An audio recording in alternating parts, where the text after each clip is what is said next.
When things tighten up, he has games like he did against the Jets. I just think he is a middle-of-the-road guy that's always going to be up and down. Harsh words, Shannon. How much truth is there to this? I mean, there's a lot of different definitions of middle of the road. What does middle of the road mean? That either good or bad, huh? So he's just middle of the road. He don't know where. As you called him yesterday, marginal. Marginal. I'm just quoting you. That was the evaluator said. I'm just little old me. What I know about anything? I just happen to play 14, got a little gold jacket or something. You're in the Hall of Fame. This evaluator is probably almost certainly not in the Hall of Fame. Skip that. Look, I think the thing is that when we talk about accuracy, and people look at it and it says, okay, he threw the ball was complete. That's accuracy. But no, the difference is that you watch Aaron Rodgers, he throws the ball, he gives the guys an opportunity to run with it after the catch. You see, if he puts the ball in front of Amari Cooper, Amari Cooper hits his head on the goalpost, you don't have to worry about Amari Cooper hitting him in the back and the ball popping up and being intercepted by Jair Alexander. Those are what we're talking about, Skip. That's the accuracy I think the evaluator. Look, you look at a situation like, oh, swing pass, to Zeke or check down on the screen or something. And then he'll throw the ball 40 yards down the field. Like, oh, look at all the air. But hold on. He just threw 7 check downs. And then you overlook. So you overlook the check downs and then says, oh, my guy's so accurate.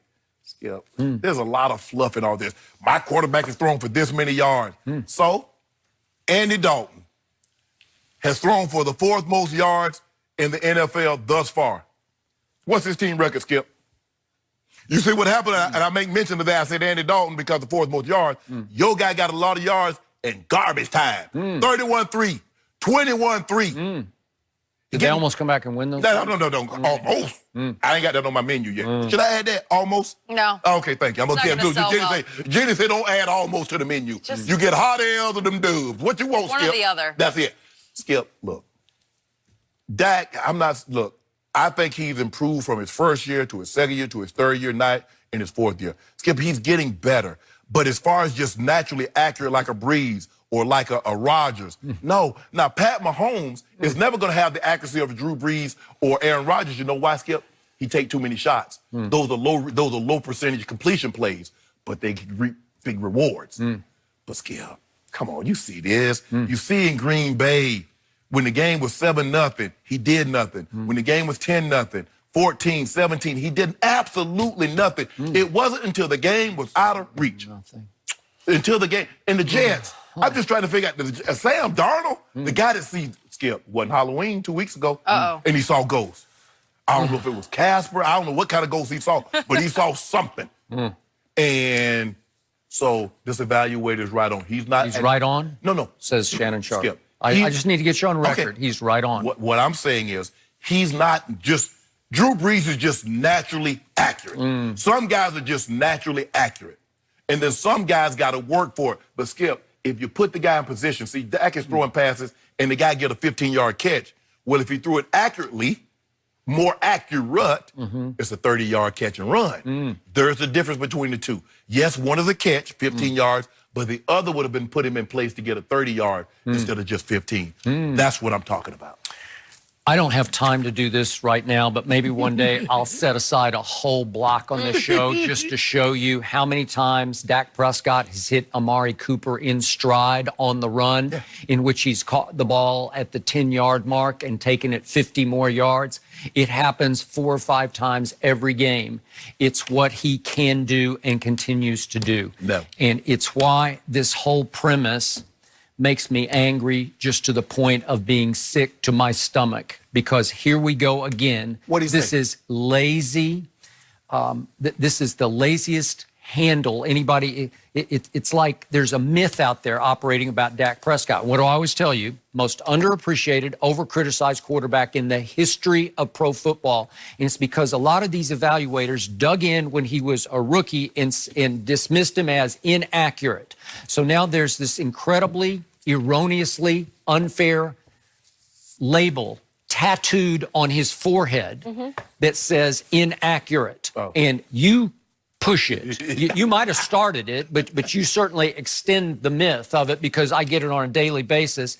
And all he does is throw accurate passes, but everybody continues to dismiss him as inaccurate. So let's go back to, and by the way, before I leave this behind, Mike Sando on The Athletic also comes right out of this quote and says, that is not necessarily the prevailing opinion. Another evaluator praised Prescott for his accuracy early in the Jets game and came away impressed at how the quarterback's toughness, blah, blah, blah. You know what happened because they didn't have either star tackle in that game. Amari was lost immediately in that game.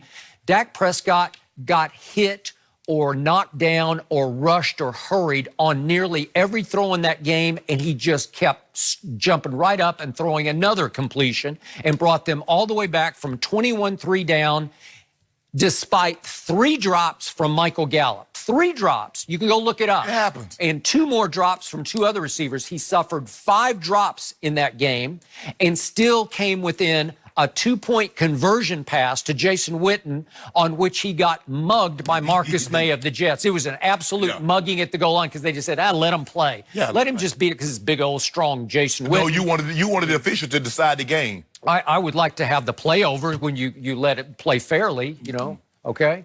And again, the pass was right on the nose, but you can't catch it when both your arms are being held down by the safety. Well, that's what happened. That was an exaggeration. That was not what happened. So let's look at the takeaway from the Jets game. Dak Prescott wound up with a QBR in the Jets game of 74. Sam Darnold had the day of his life and had a 68 total QBR, 74 to 68. So that should tell you something. So my quarterback outplayed Sam Darnold on his best game at home. And this was at the Jets. And my quarterback went 28 of 40 for 278 and did not turn it over one time while he's just getting harassed, hit, knocked down on every play by some Jets blitzer because Greg Williams smelled blood because there were neither tackle. We'll blitz him every down. And that's what they did. And he brought them all the way back from 21-3 down to within a 2-point conversion of 24-24. And who scored the tying touchdown after they went 12 plays, 75 yards? Guess who? The quarterback ran the ball into the end zone because he's really good with his legs. It actually has to do with arms, not legs. So, once again, what did we see last year after he got Amari Cooper? The last 10 games, not 2 games or 4 games, 10 games of last year. Dak Prescott led the entire league in completions. He led the entire league on what are called catchable passes. So he threw the most catchable passes, and he was 3rd in the whole NFL in what's called air distance. How far does the ball travel to the receiver? So he was not dinking and dacking over the last 10 games. They won 8 of those games. He was throwing it down the field to Amari Cooper. So what have we seen so far this year? He leads the whole NFL in QBR, and Pro Football Focus says that at the midway point, they do their NFL all-pro teams, their first team all-pro. He was on it because he was 2nd. He got honorable mention to Russell Wilson. So they said Russell Wilson is the star of stars at quarterback through the first half of the season. And 2nd, the runner-up, first runner-up is that guy, number 4, Dak Prescott. Skip. How about that? You want to be Miss Universe or first runner-up? Okay, well, guess who wasn't first runner-up? Aaron Rodgers wasn't first runner-up. And everybody knows it's bogus. Homeboy wasn't. And everybody knows it's bogus. No Tom Brady, right? No Drew Brees. He's been hurt, obviously. Skip, you a movie guy. You and I both movie guys. Skip, you remember the scene in Silence of the Lambs? I don't even want to talk about it. I don't like it. I don't like horror. What's happening with Dr. Chilton is laying on his couch. And I watched it, and now I'm going to have a bad dream tonight because you brought it up again. Okay. I want to just erase it from my memory. Okay, I want you to. Okay, and he's, you know, it's like he's supposed to be. He won't tell him who Buffalo Bill is, and he'll make sure he goes to this great little lake, and I would get to swim with the turns, I think they're called. Skip, if you don't mind me asking, how many great quarterbacks go 3 straight games and score 3 points in the first half in each game? How many of those great quarterbacks, accurate quarterbacks, do that? Well, just Brady, how bad their defense Rodgers, is. Breeze, Mahomes, boy. I'm talking about which one? Which one you think? Tom Brady did in the Super Bowl. Huh? Yeah, right? Super Bowl. That's one game. One game. I'm not saying one game. I'm saying anybody can have a bad game. I'm saying 3 straight games. Because see, Skip, what we see here is we see a reoccurring theme. How many quarters are there in football? I forget. You know, because you're in the Hall of Fame. There's 4 quarters in the game. Oh, do they count? Yes. Do the second quarter count? Yeah. On the third and the fourth? I'm glad you know what? Pro Football Focus, they actually think all 4 quarters They do. count. And so I'm they're glad- saying this guy rates second in the whole league in performance over the first half of the season. You can't argue with that. I can't argue with Yeah. it. You know what, Skipper? Can you argue with the QBR? Nope, you can't. And I'm glad you said there were Yep. 4 quarters in the game because all 3 of those games in which you scored 3 points in the first quarter, if you don't mind me asking, can you tell the people at home, because I don't know, because everybody don't have, like, you and I, we got like 5 TVs, we watching all the games Every at the time. game is So, on. in other words, those 3 games in which you scored 3 points at the half, and there were 4 quarters in those games, can you tell the people at home what happened in those games? It's not my turn. That's what you always tell me. It's not my turn. You see, Well- Skip, Dak does complete passes, but he leaves yards on the field because a 15-yard completion could be a 30-yard catch and run if he put them. I'm telling you, That's Skip, just baloney. That's the biggest bunch of baloney you've ever tried to sell our audience. Skip.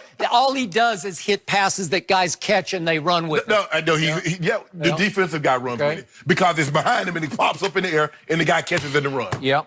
Okay, so he threw one ball that should have been caught by Amari Cooper, and it changed the whole season against Green Bay, and I want to see it right now. Watch. I'm going to show it again. This is what Shannon Sharp calls a bad pass. Yes! Yeah, bad pass. It hits him. Can you catch that? I think that's catchable. Would Shannon Sharp have caught that ball?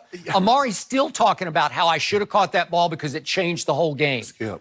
But instead of having the ball back here when you run it that way, if you put it right there, he hit his head on the goalpost. I got it. Should he have caught the ball? Yeah. Yeah. Should it have been intercepted? No. Should Dak have thrown a better pass? Sure. Okay, then. So 50-50. But he threw a whole bunch of really good passes because in that game, he threw for 463 yards. It counts 4 quarters. He threw for 329 in the second half alone. It's hard to do. If you're inaccurate, you can't throw for 329 in the second half. I'm sorry. This guy's really good. I'm not saying he's Brady or Breeze or Aaron Rodgers. He's not that. But he can win Super Bowls. Yeah, he ain't Russell Wilson. He ain't my homeboy. I don't know about Russell Wilson. Now you better Skip. See, Skip. See, now this is why. See, this is